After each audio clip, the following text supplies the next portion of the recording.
जरा रुक कर सोचो, अगर मेहनत के बाद भी काम नहीं मिल रहा, अगर डिग्री हाथ में है लेकिन भविष्य धुंधला लग रहा है, तो क्या ये तुम्हारी नाकामी है? नहीं, ये उस सिस्टम की सच्चाई है जहां सपने करोड़ों हैं और मौके गिने चुने। ये कहानी किसी एक की नहीं है, ये भारत की कहानी है। भारत में हर सुबह एक ही आवाज से शुरू होती है, पढ़ लो, तभी कुछ बनोगे। ये आवाज अलार्म से पहले आती है, सपनों से पहले आती है। माँ बाप ये इसलिए नहीं कहते क्योंकि उन्हें पढ़ाई से मोहब्बत होती है, बल्कि इसलिए क्योंकि उन्होंने अपनी जिंदगी में और कोई रास्ता देखा ही नहीं। उन्होंने देखा है गरीबी क्या होती है, बेबसी क्या होती है और मजबूरी क्या होती है। इसलिए वो चाहते हैं कि उनका बच्चा ये सब न देखे। गरीब हो या मिडिल क्लास, हर घर की उम्मीद एक ही बच्चे पर टिकी होती है। एक बच्चा जिसके कंधों पर पूरा परिवार लटका होता है कि वो पढ़ेगा, नौकरी करेगा और घर की हालत बदलेगा। बच्चा बच्चा नहीं रहता, वो इन्वेस्टमेंट बन जाता है। 6 साल का बच्चा जिसे खेलना चाहिए था, जिसे मिट्टी में हाथ गंदे करने चाहिए थे, जिसे सवाल पूछने चाहिए थे, उसे सिखाया गया चुप रहो, लाइन में बैठो और जो किताब में लिखा है बस वही याद करो। अगर ज़्यादा सवाल पूछ लिए तो शरारती, अगर अलग सोचा तो डिस्ट्रैक्टेड। स्कूल में कोई नहीं पूछता तुम क्या बनना चाहते हो, किसी को फर्क नहीं पड़ता तुम किस चीज़ में अच्छे हो। बस यही पूछा जाता है कितने नंबर आए, और यहीं से बच्चे की कीमत तय होने लगती है। कम नंबर कम इज्जत, ज़्यादा नंबर ज़्यादा प्यार। भारत का एजुकेशन सिस्टम इंसान नहीं बनाता, रिजल्ट बनाता है। जो रट्टा मार ले वो होशियार, जो समझने की कोशिश करे वो स्लो, जो सवाल उठाए वो प्रॉब्लमैटिक स्टूडेंट। क्रिएटिविटी के लिए कोई पीरियड नहीं, सोचने की आज़ादी सिलेबस में नहीं। फिर आती है 10वीं और 12वीं, जिंदगी का सबसे खतरनाक मोड़। यहीं तय होता है तुम्हारी औकात, तुम्हारा भविष्य और समाज में तुम्हारी इज्जत।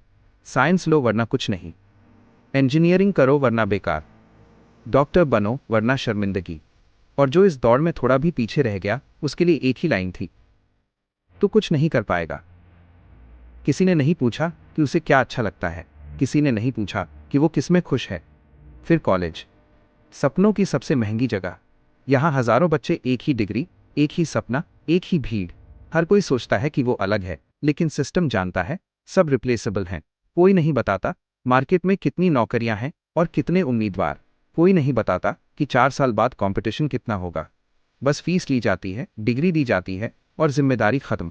4 साल बाद हाथ में डिग्री होती है, आंखों में उम्मीद और दिल में सवाल, अब क्या? घर वाले पूछते हैं नौकरी कब लगेगी? समाज पूछता है इतना पढ़कर भी क्या कर रहे हो? हर नौकरी के लिए 1000 एप्लीकेंट्स। इंटरव्यू में पूछा जाता है एक्सपीरियंस है? एक्सपीरियंस चाहिए लेकिन मौका नहीं। सैलरी इतनी कि किराया भी पूरा नहीं। और फिर सिस्टम कहता है तुम में स्किल नहीं है, जबकि किसी ने स्किल सिखाई ही नहीं। किसी ने नहीं बताया कि असली दुनिया कैसे काम करती है। किताबों में जिंदगी नहीं थी और जिंदगी में किताबें काम नहीं आई।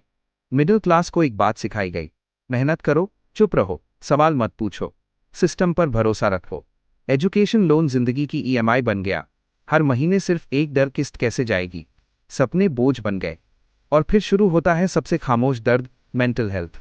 डिप्रेशन नाटक है, एंजाइटी मोबाइल की वजह से, सुइसाइड।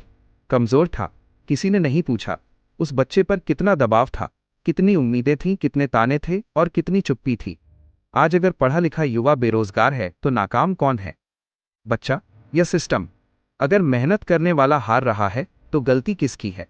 अगर तुम आज खुद को नाकाम समझ रहे हो तो रुक जाओ, तुम नाकाम नहीं हो, तुम उस सिस्टम का शिकार हो जो सपने बेचता है पर रास्ते नहीं देता। और शायद इस देश को एक और टॉपर नहीं चाहिए, बल्कि एक ऐसा सिस्टम चाहिए जो इंसान बनाए, सिर्फ रिजल्ट नहीं। ये कहानी किसी एक की नहीं, ये भारत की कहानी है।